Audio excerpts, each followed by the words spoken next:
Got a phone call here sponsored by go.tagjag.com/PC security. That's my new top 100 Windows security tips ebook. Available right now. You set your own price, minimum $5. This caller is going to get that ebook for free. This is Chris. Hey, Chris. Hey. Hey, I just had a question. I wanted to know, what do you think the best web hosting site is right now?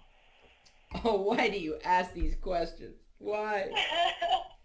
I tell you, every single web host on the planet, every single one of them, sucks. I don't care what any one of them says. I don't care what any one of them claims. There's not enough Great Juice Plus to get me through any kind of situation with any kind of web host.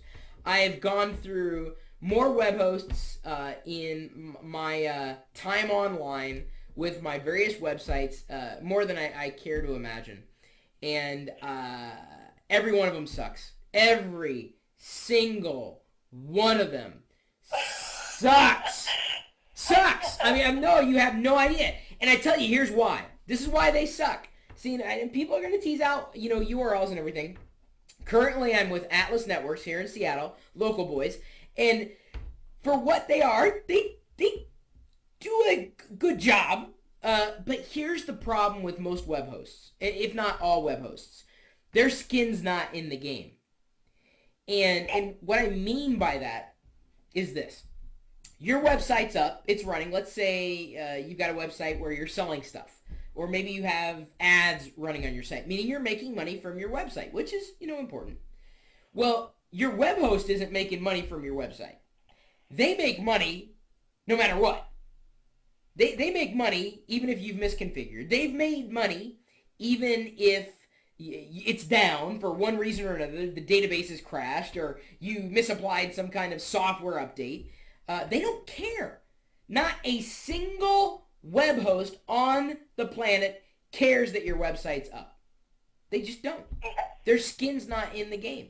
So I find it extremely difficult to recommend outright any single web host on the planet. Everybody's going to have different experiences. Certainly, it has been seen that the more you pay, likely the better off you're going to be. It doesn't always mean that's the case, certainly. For routine blogging, let's say, I've begun to recommend, just the regular old blog hosts like Posterous.com, Tumblr.com, WordPress.com. I mean, there's not a lot of monetization options in all those. That's a different problem altogether. But certainly, at least that your website is going to be up and running. Going with web hosts and kind of rolling the dice, sometimes you get what you pay for. Certainly, there are ways of saving money. I've had GoDaddy as a sponsor for quite some time. And for lower traffic or regular medium traffic websites, GoDaddy has been great. I think the coupon code is CHRIS or CHRIS1. That we've got a few of them with GoDaddy. They've worked out well. When it comes time to scale into a massive amount of traffic, you're rolling the dice every single time. And you got, seriously, I mean, and this is, again, you got to understand, I've been doing this since 1996. I've been dealing with at least 10 different web hosts over all this time. And oh, wow. No, I tell you, it's been an absolute nightmare and a half. I've never, ever been just overwhelmingly impressed with any web host for the very reason that I explained right there at the top. Their skin's not in the game. They don't care if your website's not running. They just don't care. There's, now imagine if the web host did care. Imagine if they did have their skin in the game. Imagine if they lose 10% of, any kind of revenue that you drove or, any kind of money that you would pay out when your website was down. It would be in their best interest to make sure that your website was up, but not a single web host on the planet will do that. Not one.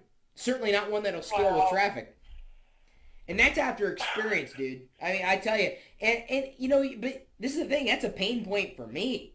It really is. And I pay good money for web hosting. Good money. Like more than, you know, some people would pay in a lifetime. I pay in web hosting to make sure my websites are up. But even then, I run into issues. Because here's the thing. It's one thing to manage a web server hardware. Another thing to manage web server, like the services, like let's say Apache or MySQL, or maybe you're running Microsoft IIS. That's another thing. And then it's yet another thing to manage and run the software that runs on top of everything else. So it just every step of the way, I cannot tell you, it's laughable, honestly, at how bad the entire web host ecosystem has been for at least a decade, going on 2 decades of experience. And unfortunately, if you don't have a server admin in your pocket, a developer in your pocket, someone who could really make sure things are getting done, you're throwing caution to the wind. And it's better to go with hosted services that are dedicated to a particular platform that you want to use for that particular website. All right. Sorry if that, you know, wasn't exactly the answer you were looking for, but... No, you helped me. You helped me a lot. Thank you. Now, do your research, seriously. Because, you know, I mean, from across the board, you know, look at what people are saying. Look at how fast their websites are running. Everyone's going to have a different opinion. And for the lower traffic stuff, I tell you, you know, GoDaddy kind of overwhelms you with advertising and bombards you with upsells and everything. But they're not going to disappear overnight. And a lot of these web hosting outfits are rather fly-by-night.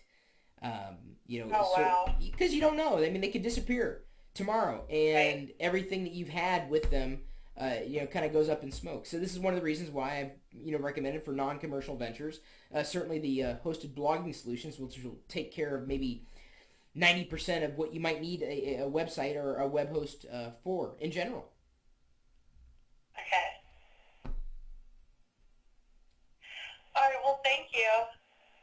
Oh, thank you. Thank you for calling. Have a great night. You too. Bye. Bye. Seriously, man. I'd rather have an enema than switch web hosts again.